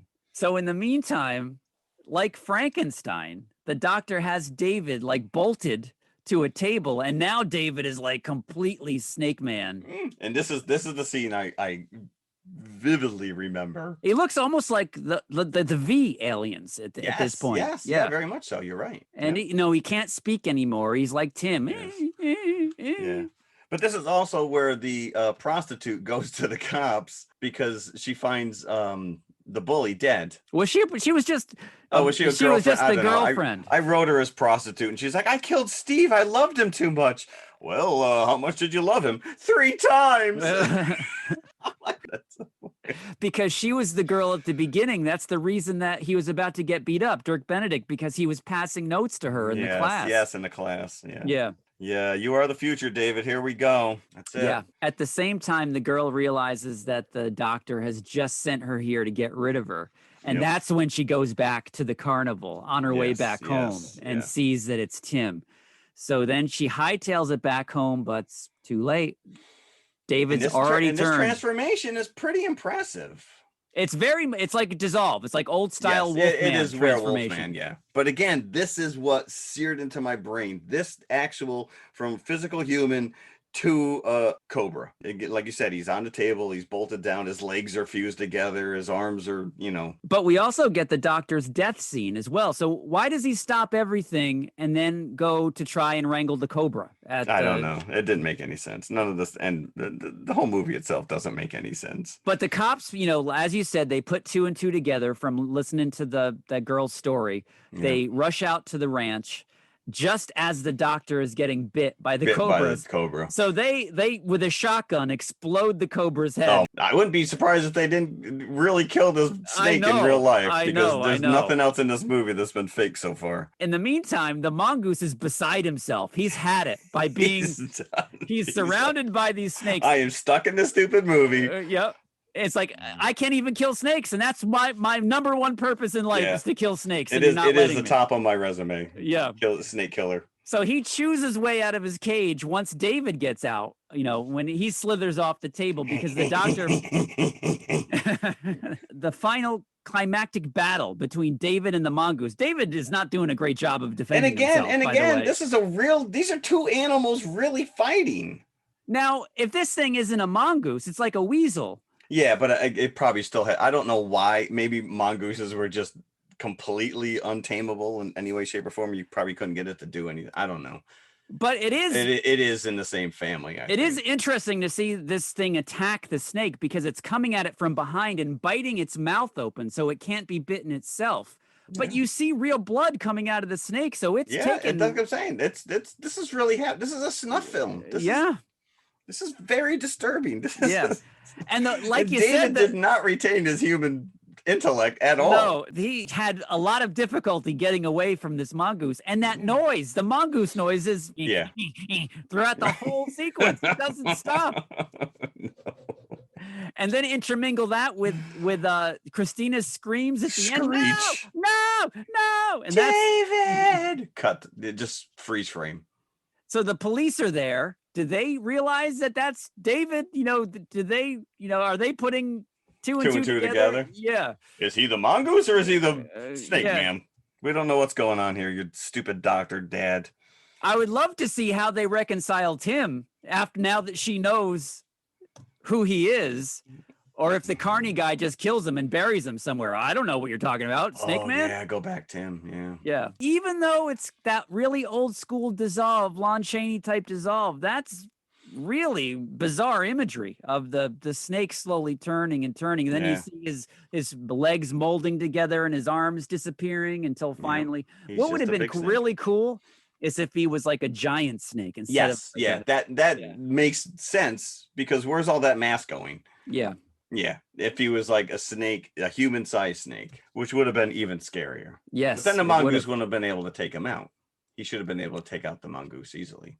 What would have been really nice is unless he somehow was turning... David survived, and then she just keeps doing the show with David as the snake. He's my best friend. What would have been great is if he was turning his daughter into a human mongoose at the same time. That he was turning. So then there would have been a battle between the daughter and David. Oh. So this was not released on video until 97. That's crazy. Yeah. That's crazy. Yes. And I remember I had the earliest DVD copy of this. I think probably back in the late 90s. Yeah. The Blu-ray was perfect. The Blu-ray was just, it had that late 60s, early 70s Technicolor sheen to it. So it was so clean. Nice. So glad I got it. But now, is there a lot of bonus features on it? No, there's a half-hour interview with Dirk Benedict and a half-hour interview with Heather Menzies separately. Gotcha. And Dirk Benedict is sitting there, and he's like with a cigar in his hand. He's like Arnold sitting there, you know, being interviewed, and you can tell this guy's got an ego a mile wide. And he doesn't look bad. You know, he doesn't look bad. But he's talking about. I wonder when that was. I met him in late 90s. Oh, you did? You did? This is probably 20. The Blu-ray was released in 2016, and it said it was a new interview. So. Oh wow. Yeah, because he had a cancer. He went through cancer. Oh, did he? Did he? I didn't know that. But he was explaining that early in his career, in the 60s and early 70s, he was aspiring to be a stage actor. He had no intention of being in a movie or in a TV show or what have you. But he went on this audition and didn't think anything of it for this film. He didn't even know what it was for. Like I said before, he reads the script and his exact quote was, "This guy was a hopeless doofus," was what he said. Which is true. And he's like, he's just taken these inoculations from somebody as creepy as Strother Martin? Really? The story, he says, is that they all had to get bitten at one point for a scene in the movie. They had to really get bitten. And Strother happened to be terrified of snakes. He said the director was a great guy, don't get him wrong, but he just loved to torture Strother. He was always on Strother's back saying, "Your scene is coming. Your scene is coming. It's next week. You're going to get bit." The director was constantly on him. And so finally, Strother was worked into such a panic that he had like a nervous breakdown. He went on set, pulled down his pants, pulled down his underwear, says, "You want this snake to bite something? Bite this." And then he what the fuck? He pulls up his pants, gets in the Jeep that was in the movie, and drives away. He can't drive. So he pulls off the Universal lot, past the Psycho house, drives the Jeep into a ditch. I'll show you. And they finally get him back to set. He composes himself and he does the scene. He does it anyway after all that. Wow.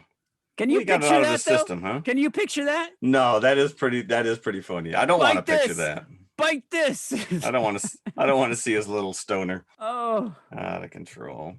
This was released as a double bill with The Boy Who Cried Werewolf, which is another great movie. That was a 4:30 movie they used to show on Channel 7.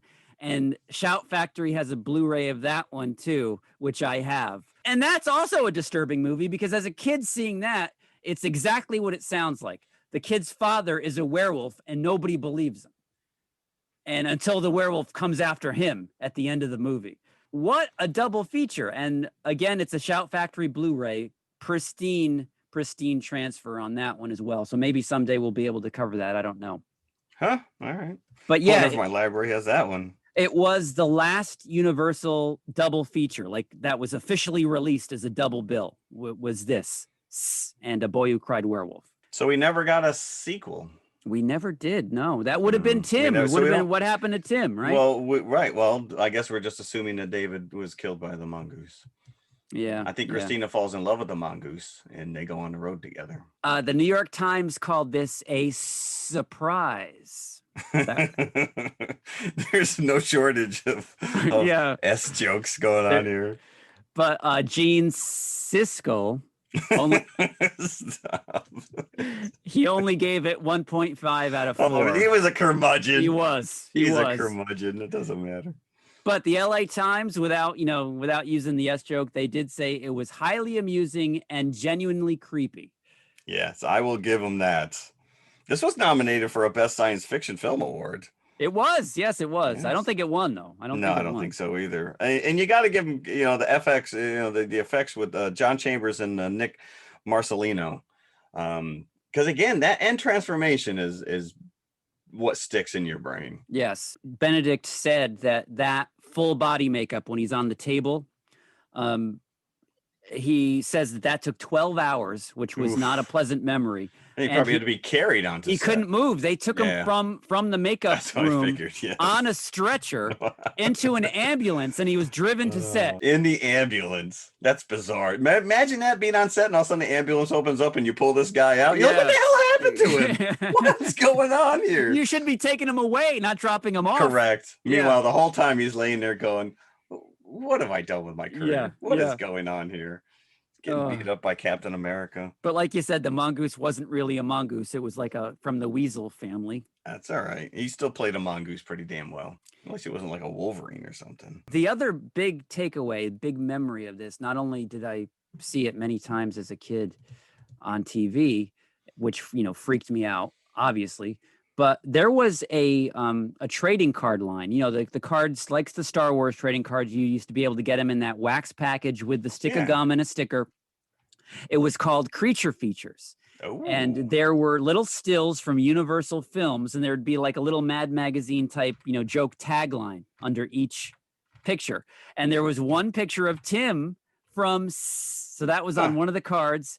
And the tagline was, I tell you, the nuclear plant is safe. And that was the height of the... That was it. So I had that card. That was my only bit of merchandise, was that little... That's about, they didn't come out with an action figure line. They didn't come out with an action figure line, not even, Sideshow Collectibles in present you're right. day. Tops Creature Feature. Look at that. Yeah. Maybe I'll put that on our Twitter feed. You should. One of those cards. So Siskel only gave it 1.5 out of 4. What would we give out of 5 buckets? That's a good question. What did I didn't even grade it. I didn't even You didn't grade it? Grade. I didn't put a grade down here. So if I gave Snake Eyes 3.5, I'm gonna have to go bigger. This has history with me. So I would give it 3 3/4. I'm gonna go a quarter bucket above Snake Eyes. 3 3/4 for I will go 3 1/4. Not as high. But still, watching this again, I'm like, this is it. This is the damn movie I remember. If you saw this and you were traumatized as a kid, you can but it traumatized you, and yet you continued to watch it every time it showed up on television. Oh yeah, because I couldn't help it. It was like an inner challenge, like Tourist Trap.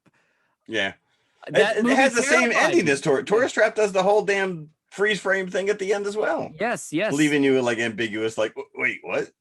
Because there's no come down from a movie like that. It's like you're heightened, and that's where it cuts off. So you're just like, because you're like what happened? What happened? For like an hour afterwards, you're probably shaking watching the movie. Like did they shoot the snake? Did they shoot the mongoose? Yeah. Did she ever stop screaming? Yeah. You never know. You never know. You never know. This was a fun little time capsule. Was it like a PTSD kind of experience watching? No, not at all. It was actually very enjoyable to rewatch this. There's a handful of movies. There's another one. I don't know the name of it, but I remember watching it through the crack in my door because my parents would not allow me to watch it. And it was a Yeti movie. And I just remember the end of the movie. The main characters are trapped in this cabin, like on the top of like a ski resort. And the creatures outside. And I remember being really freaked out by that. Was that Snow Beast? It maybe I'd almost have to hunt down the movie and then see the end and see if that because that's another one that I saw quite a bit on TV. And again, that was like a movie of the week, and it was way past my bedtime, and yet my bedroom just happened to be right off the main corridor of the living room, and I could sneak the foot of my bed. I could sneak and look out the crack in my door and basically watch this entire movie. Yeah. And the TV was probably no bigger than my computer screen here. Right. Maybe even smaller back then. then. No, I remember a similar story. The initial airing of Salem's Lot. We were at my aunt's house in Pennsylvania. We were visiting, and I was not allowed to watch it, but but my father and uncle were watching it because my father being a huge Stephen King fan, and they had a fireplace facing the TV, which had doors. Oh, so I was sitting in the kitchen and watching the whole thing from the kitchen, you know. And like you said, it was just their little TV screen, a reflection of their little TV screen. Awesome. Yeah, this was fun. This was a nice little kick. Yeah, I know. And Snake Eyes, a pleasant surprise. Pleasant surprise. Yeah, it's not getting good reviews. No. It's getting mixed reviews. Let's put it that way. I don't know, because they do deviate so much from, I guess, whatever lore has been established in the comic books. If I'm a diehard G.I. Joe fan, am I walking out of here mad? I don't know. I can't. I think the praise it's been getting is that it is the best of the G.I. Joe movies so far. So I don't know. Which is faint praise. I don't remember the first one being bad, but then in the second one, they killed off all the characters. Yeah. We can't get them back in contract, so let's just kill them all. It's like, you can't kill off Duke. You can't kill off these characters. So, well, who knows? Let's see. Someone needs to go to the theater and watch it, though. Someone's got to start paying for these budgets. So this is a big question. Next week's movie is going to be in theater and on Disney Plus, but you are going back to the theater, aren't you? I am. Oh, absolutely. Yes, I will be seeing this in theater. So next week we're covering The Jungle Cruise. Yes. We're going to bring back Morris Day into Time so we can do Jungle Love. Oh. Those were the days, weren't they? So now this is starring The Rock, Dwayne Johnson. Now, if you have noticed on Disney Plus, they've dropped a new docuseries called Inside the Attraction, and which is 6 episodes, and they take a Disney attraction and they give you an hour-long history of it. So we've got Haunted Mansion, we've got Space Mountain, we've got Tower of Terror, and a few others. And it is produced by Dwayne Johnson. So interesting. Jungle Cruise is one of the episodes. Sure, that's a nice big tie-in with the movie. Yeah. I did see in the latest trailer they do have the celluloid counterpart of the snake, which is do they? Okay. Yeah, they have to hit all those beats. You know what other movie has a giant snake? Oh, nice segue. The 1976 King Kong. And we are pairing that with Jungle Cruise next week. Are we watching the theatrical, or are we going to be watching? Because we both, this just dropped, what, 2 months ago? It's Blu-ray. It's Blu-ray debut on Shout Factory. And Jeff and I both plunked down the dollars and bought the Blu-ray, which has the theatrical cut and the extended television cut. And I believe we will be watching the extended television cut for next week's show. Why would we not watch more Kong? This, it's going to be a hell of a conversation, because I think that this looms large in both of our lives. Oh, yes. Kong. The jury's still out for me, but I'm still struggling with, is this a 5 bucket or not? Is this a 5 bucket or not? Maybe I won't know until I watch it again. I don't know. We have covered the original Kong 33. Yes. Yeah. Not the Peter Jackson 2005. Yeah, around there. Yeah, we have not covered that. It's got its charm, but it's a long movie. Yes, it is. That's a slog. If I'm gonna make a choice between watching the original and the Peter Jackson, I'm gonna go with the original every time. Yeah, correct. I agree. Yeah, this never saw it in the theater, but I had the lunchbox. Yeah, so I would have been 6 when this was released in the theater, but you were more of age to have seen it in the theater. Yeah, I was probably 7 or 8. Yeah, because it came out a year before Star Wars, so. I had the lunchbox. I remember the thermos well. The light But I probably didn't watch it until it dropped on HBO, so you're probably talking 77, 78. Yeah, that's when I saw it as well. On HBO. And I remember I begged my parents to let me go see it in the theater, or to bring me to, but they denied my request, denied it. Yeah. You're still in therapy over that one. Yeah. And yet you were allowed to watch. Well, they didn't know that, they didn't necessarily know. It was on know. TV. It can't be that bad, right? Yeah, exactly. Friggin' Tourist Trap, all those movies that we used to show. So cool. I'm definitely looking forward to this. This should be I hope it's not a 3-hour marathon. Oh, yeah. One, but I know.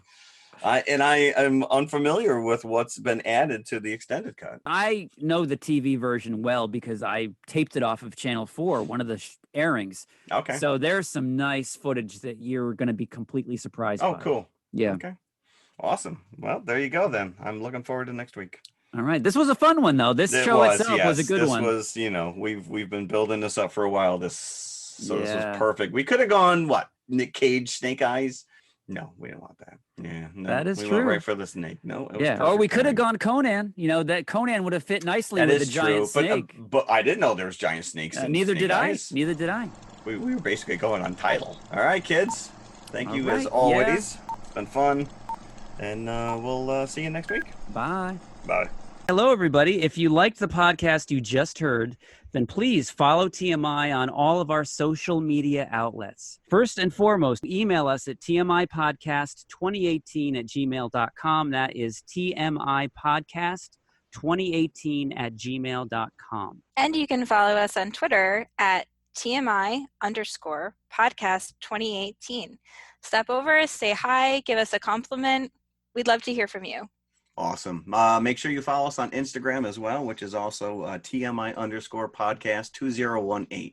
And of course, we are on Facebook, facebook.com/TMI Podcast 2018. And it should be noted, we also have a community page, so join the forum. And if you like to watch YouTube, you can see us at TMI Podcast 2018, all one word. Look for the popcorn bucket. Popcorn bucket. Or you could just go to our website, which has every link there, TMIConfessionalspodcast.com. And we'll see you at the concession stand. We'll save some popcorn for you. Nice way to infiltrate, dude. You suck. Vendetta.